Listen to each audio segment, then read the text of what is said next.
नंदुरबारच्या नवापूर तालुक्यातील बंधारे येथे आदिवासी आश्रमशाळेत मधमाशांनी हल्ला केला। या 13 विद्यार्थी जखमी झालेत। काहींना उलट्या आणि मळमळचा त्रास जाणवत होता। शाळेतील मैदानात विद्यार्थी खेळत होते, त्याच वेळी मधमाशांच्या थव्याने हल्ला केला।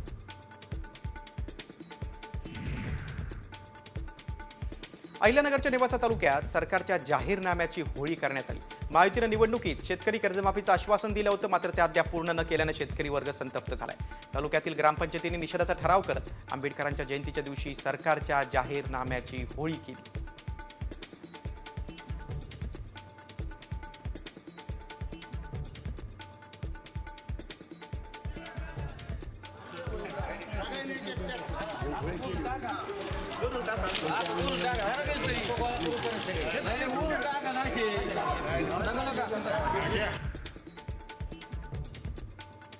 धुळे जिल्ह्यात बनावट तसंच दुबार रेशन कार्ड शोधण्याची मोहीम जिल्हा पुरवठा विभागाने हाती घेतली। यासाठी 31 मे पर्यंत शोध मोहीम राबवण्यात येत असल्याची माहिती जिल्हा पुरवठा अधिकाऱ्यांनी दिली।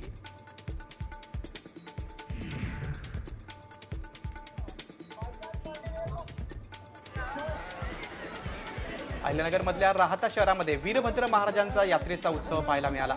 बगाडाला लटकत हजारो भाविकांनी नवस्फूर्ती केली। पालकमंत्री विखे पाटलांनी देखील यात्रेचा आनंद लुटला।